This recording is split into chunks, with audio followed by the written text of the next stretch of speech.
नमस्कार, मैं अंजलि वर्मा और आप देख रहे हैं प्रातः दर्पण। मेरे साथ स्टूडियो में मौजूद हैं बलवीर सिंह जाटव, जिनकी धर्मपत्नी दीपशिखा ग्राम पंचायत मुंज ब्लॉक बसरेहया जिला इटावा से प्रधानी का चुनाव लड़ रही हैं और बलवीर सिंह अपने पति होने का दायित्व निभाते हुए आज दर्पण स्टूडियो में अपनी पत्नी का सहयोग करने आए हैं। आइए बात करते हैं इनसे और जानते हैं क्या प्राथमिकताएं हैं इनकी। सबसे पहले आपका बहुत बहुत स्वागत है दर्पण न्यूज के स्टूडियो में।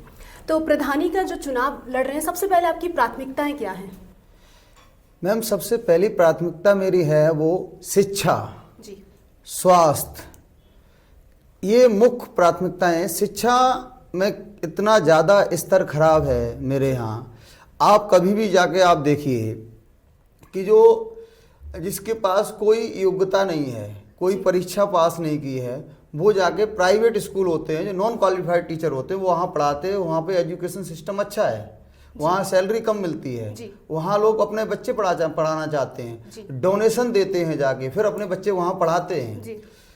लेकिन प्राइमरी स्कूल जो गवर्नमेंट हैं, जूनियर स्कूल हैं गवर्नमेंट, वहाँ पे क्वालिफाइड टीचर जाते हैं, टेट पास करते हैं, सुपर टेट पास करते हैं। वहाँ पे BSc, BCom, MCom, MSc, MA, post graduate, graduate and BTC, BEd जो जाते हैं, वहाँ पे एजुकेशन सही नहीं है, शिक्षा सही नहीं है। इसका मुख्य कारण ये है कि जो प्रधान होते हैं उनसे संबंधित, चाहे मिड डे मील हो, चाहे वहाँ विकास कार्य स्कूल के हों, तो वो लोग सही से वहाँ पे जोर नहीं देते हैं, शिक्षा को लोगों को जागरूक नहीं करते हैं कि जैसे कि वहाँ पे पढ़ाई हो सके, सही से निगरानी हो, वहाँ पे ध्यान दिया जाए चीज़ों पे। मेरा पहला काम होगा कि जितने भी प्राइमरी गवर्नमेंट स्कूल हैं उनमें और जूनियर स्कूल हैं उनमें सीसीटीवी कैमरे लगवाए जाएंगे, जिससे कि टीचर कब आ रहा है, कब जा रहा है, वो वहाँ पे स्कूल में फालतू में बैठा है या पढ़ा रहा है या खाली आता है, महीने में एक बार रजिस्टर में अपनी अटेंडेंस लगा के और चला जाता है। वो सब हम नहीं होने देंगे। उससे क्या होता है, जब शिक्षा नहीं होती है तो लोग डरते हैं, अपनी बात नहीं रख पाते। मेरे यहाँ जो प्रधान बनते हैं बड़े पैसे वाले और दबंग किस्म के लोग बनते हैं, उनके सामने लोग जागरूक नहीं है तो अपनी बात नहीं रख पाते हैं सही से। इस वजह से सबसे ज़्यादा ज़रूरत है वो महिलाओं को, युवाओं को शिक्षा की ज़रूरत है। और जो हम लोग आवास मांगते हैं, शौचालय मांगते हैं, वो अच्छी बात है। जो अभी जो पात्र हैं, जो लोग जिनके पास आर्थिक स्थिति ठीक नहीं है, उन्हें मिलना चाहिए। लेकिन जब बच्चा पढ़ जाएगा, युवा पढ़ जाएगा, तो वो ये चीज़ें नहीं मांगेगा कि उसके पास एक अच्छा रोजगार होगा। लेकिन वो नहीं चाहते हैं कि लोगों को अच्छी शिक्षा मिले। प्रेजेंट में जो प्रधान है उनके खुद के प्राइवेट स्कूल हैं, खुद बहुत बड़े शिक्षा माफिया हैं, तो भू माफिया हैं, लोगों की जायज जमीनें दबी हुई हैं, उन पे कोई लेखपाल सुनता नहीं है, पैमाइश करने के पैसे मांगता है। ग्राम पंचायत सेक्रेटरी, जो प्रधान का सेक्रेटरी होता है, वो 50 रुपये 100 रुपये प्रवासी नकल के लिए पैसे मांगता है। सही आवास नहीं मिलते हैं, नाली खरंजे नहीं बन रहे हैं। आपको मैं इसके साक्ष्य भी दूंगा कि जहाँ पे पानी पूरी पंचायत में भरा हुआ है, कुछ जगह तो ऐसा हुआ है कि लोग पैसे निकल गए हैं एस्टीमेट बन के और काम ही नहीं हुआ है। जी, तो जैसा आपने बोला एस्टीमेट हो चुका है, काम नहीं होते, तो इस तरीके की चीज़ों को आप कैसे रोक पाएंगे? मैम, जब मैं प्रधान बनूंगा, चुन के जाऊंगा, तो ऑटोमेटिक ऐसा काम होगा ही नहीं। मेरा जो काम रहेगा, मैं पूरी, जैसे कोई विकास कार्य आता है, फंड आता है पैसा, तो मैं जनता के पूरे ग्राम पंचायत की मीटिंग लूंगा, जनता में मीटिंग लूंगा। वहाँ पे मीटिंग लेके और जनता से हम पूछेंगे, बताइए प्राथमिकता की श्रेणी में कौन आ रहा है, कहाँ पे नाली बननी चाहिए, कहाँ पे खरंजा बनना चाहिए, कहाँ पे आरसीसी बनेगी, कितना, कहाँ पे किस तरीके से आवास किसको मिलना चाहिए, शौचालय कहाँ पे जरूरत है। पता चले पहले से शौचालय है अच्छा किसी का और उसने डुप्लीकेट पैसे दोबारा से फर्जी ले लिए प्रधान की मिली भगत से, तो ये सब इस तरह के काम होने ही बंद हो जाएंगे। जी, आपकी धर्मपत्नी की अगर बात करी जाए, दीपशिखा जी जो प्रधानी का चुनाव लड़ रही हैं, महिला होने के नाते वो सबसे पहला कदम महिलाओं के लिए आखिर क्या उठाएंगी? सबसे पहला कदम, महिलाएं घर से नहीं निकलती हैं शिक्षा के लिए। उनका, मेरी वाइफ ने सबसे पहले मुझसे यही सवाल किया था कि ना तो महिलाएं यहाँ पे ना खेल कूद में आगे हैं, ना शिक्षा में आगे हो पा रही हैं, ना उन पे पेरेंट्स इतना ध्यान दे पा रहे हैं। और दूसरा, शौचालय से रिलेटेड उनका लड़कियां बाहर जाती हैं, क्योंकि जो शौचालय बनवाए हैं प्रधान ने, वो प्रेजेंट में इतने खराब शौचालय हैं कि उनमें पीरा ईंट बोलते हैं, जो 2वीं दर्जे की बहुत घटिया किस्म की ईंट होती है, जो उसमें कोई अगर रगड़ा मार दे तो ईंट गिर जाएगी और वो उसमें मौत हो सकती है किसी भी महिला की। तो इस वजह से उसमें शौचालय सही तरीके से बने। अगर गवर्नमेंट शौचालय के लिए 12,000 रुपए देती है तो प्रॉपर 12,000 रुपए का चेक दो उसको, वो अपना पैसा लगा के स्वयं शौचालय बनाएगा। अगर प्रधान को उसमें दलाली और घोटाला नहीं करना है तो क्यों बनाते हैं उसको? जब गवर्नमेंट उसे पैसा दे रही तो आप स्वयं बनाने दीजिए।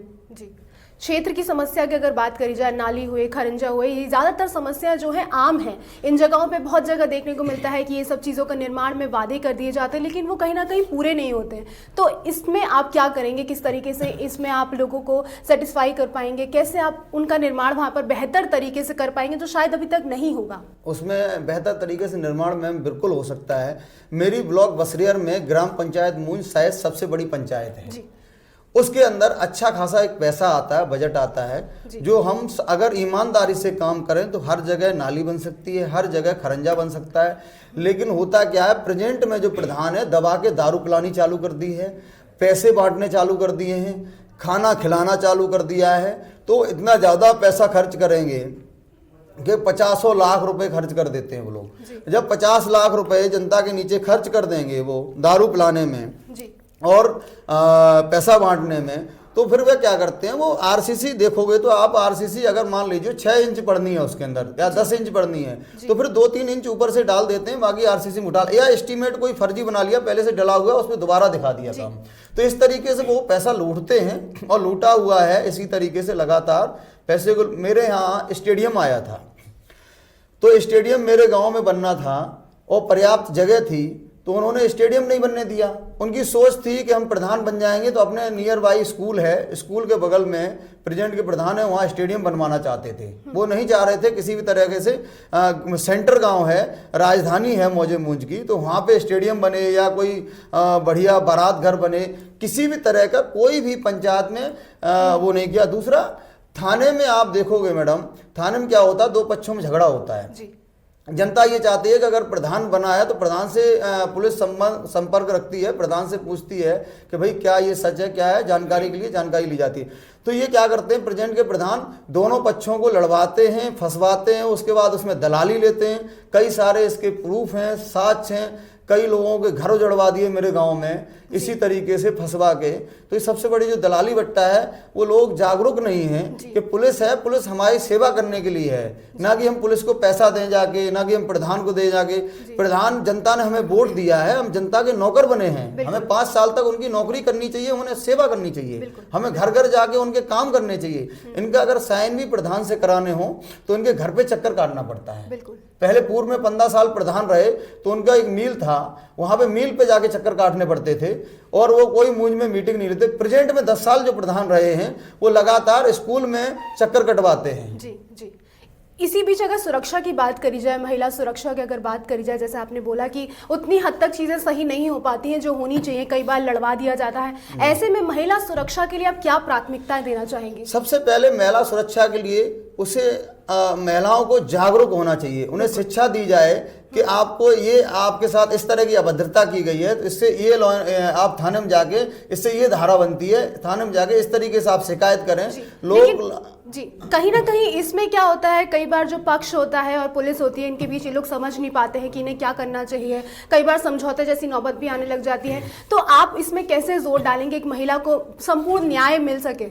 जबरदस्ती दबाव डाला जाता है कि आप जैसे मान लीजिए किसी महिला को बहन बेटी के साथ एक तो बदतमीजी हुई, अभद्र व्यवहार हुआ, उसके बाद उसके पास दबाव डाला जाता माँ बाप के, आपकी बेइज्जती होगी, थाने में कंप्लेंट मत करो, ये गलत बात है, बेटी की शादी होनी है। तो इससे क्या होता है, एक बार किसी बहन के साथ अगर अभद्र व्यवहार हो रहा है महिला के साथ, तो उसमें क्या होता है कि वो कंप्लेंट करने नहीं जाती, तो उस जो बदतमीज किस्म का व्यक्ति है, जो अभद्र टाइप के लोग हैं, अराजक तत्व हैं, उनका मनोबल बढ़ता है। हमें उन्हें जागरूक करना है, नहीं जो आपके साथ गलत व्यवहार करता है उसे थाने में जाके उसकी शिकायत करनी है, आपको उसकी कंप्लेंट करनी है। और दूसरी चीज, जब महिलाओं को आप जागरूक करोगे, बताओगे शिक्षा से लेके, और दूसरी चीज सेल्फ डिफेंस, जैसे स्टेडियम बन जाए वहाँ पे सेल्फ डिफेंस के बारे में ट्रेनिंग दिलाई जाए यंग लड़कियों को।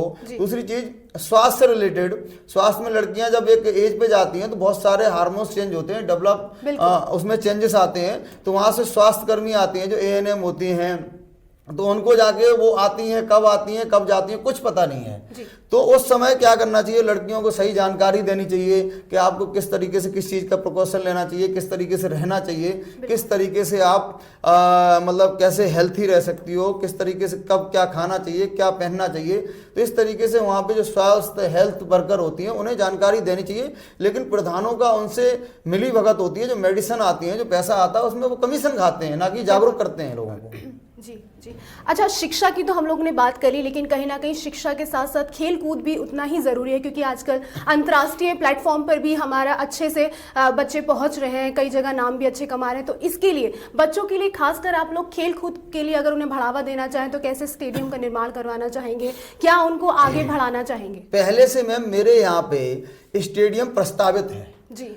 वो प्रेजेंट में जो प्रधान है उन्होंने क्या किया है, उस स्टेडियम को अपने छोटे से एक गांव में, जो मात्र छोटी सी संख्या है 100 वोट की होगी, जबकि उस गांव में ही बना रहे होते तो कोई बात नहीं है जिंदा। लेकिन वो क्या कर रहे हैं, उनका एक निजी स्कूल है, डिग्री कॉलेज है, इंटर कॉलेज है, वो अपने स्कूल को बढ़ावा देने के लिए वो चाह रहे हैं वो स्टेडियम मेरे स्कूल के बगल में बन जाए। लेकिन मैं प्रधान बना तो मेरे ग्राम पंचायत सेंटर है मूंज, सबसे पहले स्टेडियम का निर्माण मेरे गांव में ही कराया जाएगा और उसमें बच्चों को, युवाओं को खेल के लिए प्रोत्साहित किया जाएगा। उनके टूर्नामेंट समय समय पर कराए जाएंगे जिससे कि वो सीखें और नई नई चीज़ें खेल से संबंधित, चाहे वो क्रिकेट हो या सेल्फ डिफेंस से रिलेटेड हो, जोरे कराटे हैं या आपका हॉकी है, जो भी हम कर सकते हैं अपने स्तर से वो हम लगातार करेंगे।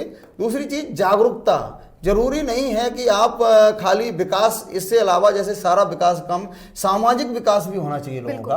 तो सामाजिक रूप से लोगों को तैयार करना है हमें कि नहीं ये लोग दारू पिलाते हैं, आके आपको पैसा दे रहे हैं, 2000 रुपये में हम दे दिए, लेकिन उनका पता चले कि आवास आया 1,20,000 के 20,000 रुपये खा लिए। पहले में पूर्व में 15 साल प्रधान रहे, उनके समय में 18,000 रुपये का आवास मिलता था। तो उनके कुछ लोग दलाल सरेआम घूमते थे तो 8,000 रुपये आवास पे मांगते थे। 8,000 रुपये उन्हें दलाली के चाहिए, तब वो 10,000 मिलते थे 18,000 में। आज की डेट में 1,20,000 का आवास मिलता है तो 20,000, 30,000, 40,000 फर्जी पैसे मतलब लेते हैं। इस तरीके से मतलब पूरा घोटाला और अवैध काम लगातार पंचायत में होते हैं। इसीलिए हमने प्रधानी लड़ने का खास तौर से सोचा है कि कमजोर व्यक्ति कमजोर की सुन सकता है, पैसे वाला व्यक्ति जो बिजनेसमैन पहले से ही लोग उनसे नहीं मिल पा रहे थे तो अब से मिलना संभव ही नहीं हो रहता है। जी, आशा करते हैं दीपशिखा जी ये चुनाव जीत जाएं। अगर वो जीत जाती है तो सबसे पहला कदम आप लोगों का क्या होगा? क्या आप पहला कदम उठाना चाहेंगे अपनी जीत के बाद? सबसे पहला कदम मेरा होगा प्राइमरी और जूनियर स्कूल जो गवर्नमेंट कॉलेज हैं उनके अंदर सीसीटीवी कैमरे सबसे पहले लगवाऊंगा मैं। हमें मेरा फोकस है, हमें गरीब तबका का व्यक्ति पढ़ा नहीं पाता अपने बच्चों को, और जो ठीक ठाक पैसे वाले भी लोग हैं जो मजबूरी में जो मीडियम क्लास के लोग हैं मजबूरी में सही भरण पोषण नहीं कर, फिर भी प्राइवेट स्कूल में वो पढ़ाते हैं जाके, उनको भी मैं मजबूर कर दूंगा कि प्राइवेट गवर्नमेंट स्कूल में अपने बच्चों को आके वो पढ़ाएं। क्योंकि मैं इतनी शिक्षा व्यवस्था और खेल कूद स्कूलों में इस तरीके से सुधार करूंगा, इस तरीके से व्यवस्थाओं को सुधार दूंगा कि लोग ऑटोमेटिक लगेगा कि प्राइवेट स्कूल में पढ़ाना ही नहीं चाहेंगे, गवर्नमेंट स्कूल में पढ़ाएंगे। और जैसे प्राइमरी स्कूल तक जब बच्चा 5वीं तक पढ़ता है तो नवोदय स्कूल होते हैं, नवोदय के लिए बच्चों की तैयारी कराऊंगा जिससे कि लोग सीबीएसई बोर्ड में भी जाके पढ़ाई कर पाएँ 12th तक। जी, तो आपका ये पहली बार है जब आप प्रधानी के चुनाव में आपकी धर्मपत्नी खड़ी हो रही हैं, तो मतलब कैसे आपने सोचा कि ये चुनाव आप लोगों को लड़ना चाहिए, खड़ा होना चाहिए और अपने जो ग्राम पंचायत उसका विकास आपको करना चाहिए, तो क्या सोच रही है? मैं 25 साल से देख रहा हूँ, पूर्व में 15 साल प्रधान रहे तो उन्होंने मेरे गांव में एक बहुत बड़ा एक पर्वत सा पहाड़ सा था, तो बहुत लोग वहाँ पे आते थे और मतलब मेला लगता था और वहाँ पे एक जवारे बोलते हैं, गुप्ते देवी की पूजा होती है, तो लोग वहाँ बैठ के देखते थे। तो एक मील था, उन्होंने टोटल वहाँ की मेरे गांव की मिट्टी खुदवा दी, सौंदर्यता खत्म कर दी, जो 15 साल पूर्व में प्रधान रहे।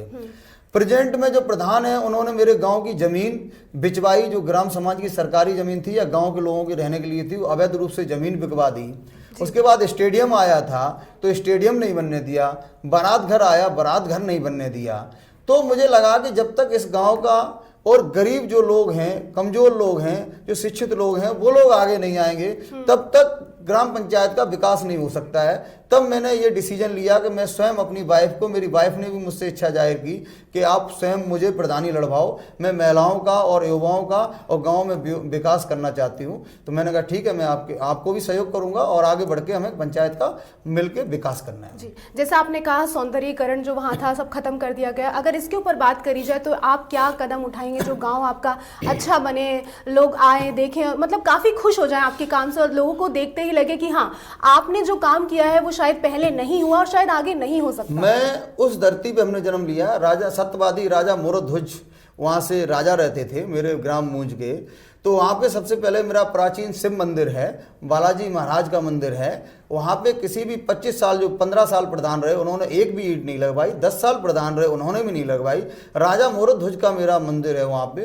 तो सबसे पहले मैं मंदिरों का सौंदर्यीकरण करवाऊंगा जिससे कि वो टूरिस्ट पैलेस बन जाए और टूरिस्ट बहुत बहुत दूर से मेरे यहाँ गाँव ग्राम में आते हैं तो उनके लिए रहने की, टूरिस्ट लोगों को रहने के लिए व्यवस्था, आश्रम और वहाँ का सौंदर्यीकरण, पैकर्मा मार्ग बना के सही तरीके से हमें काम करना है और लोगों को गलत चीज़ों से दूर करना है, जैसे शराब है, जुआ है, इससे बचाना है। इससे क्या है, मेरी गरीब महिलाएं हैं वो परेशान होती हैं। अभी प्रेजेंट में क्या हो रहा है, जो लोग दारू पिला रहे हैं प्रत्याशी मैम, तो वो जाके एक पगुआ पीना चाहिए तो फ्री मिल रही है तो 3 पगुआ पीते हैं, घर में कलेश होता है, अपने बच्चे को मार रहे हैं, बीवी को मार रहे हैं। तो क्या बताइए, जब अभी से इतना गलत काम कर रहे हो तो प्रधान बनने के बाद कहाँ से अच्छा काम करेंगे। बिल्कुल। तो आखिरी सवाल हम चाहेंगे कि आप अपील कर लीजिए कि किस तरीके से आप अपनी पत्नी को जिताना चाहते हैं, क्योंकि जैसे आप यहाँ पर एक पति धर्म निभाते हुए आप यहाँ पर आए हैं, तो क्या अपील आप लोग जनता से करना चाहते हैं? मैं सभी अपने ग्राम पंचायत वासियों से यही अपील करना चाहता हूँ कि आप लोग सोच समझ के वोट करें। दीप शिखा को भारी मतों से सब लोग मिलके वोट देके आपकी सेवा में घर घर आके वोट देंगे। और जो लोग पैसे बांट रहे हैं, दारू बांट रहे हैं और आपको लग रहा है कि आपको लगता है खुल के आप विरोध नहीं कर सकते हो, तो उनका सब कुछ आप ले लो और लेने के बावजूद भी आप दीप शिखा को वोट दें और उन्हें ये दिखा दें कि दारू से और पैसे से वोट नहीं बिकता है, व्यवहार से और काम करने वालों को हम लोग वोट देते हैं। आप लोग सभी लोग मिलके भारी तादाद में दीप शिखा को आप लोग वोट दें और विजयी बनाएं, जिससे कि मैं आपकी 5 साल तक हम लोग धर्म पत्नी और मैं आपकी सेवा करता रहूं। धन्यवाद। तो ये थे हमारे साथ स्टूडियो में बलवीर सिंह जाटव, जिनकी धर्मपत्नी दीप शिखा ग्राम पंचायत मूंज ब्लॉक बसरेहर जिला इटावा से प्रधानी का चुनाव लड़ रही हैं। आशा करते हैं सही प्रत्याशी को आप लोग जरूर चुनें। मुझे दीजिए इजाजत, नमस्कार।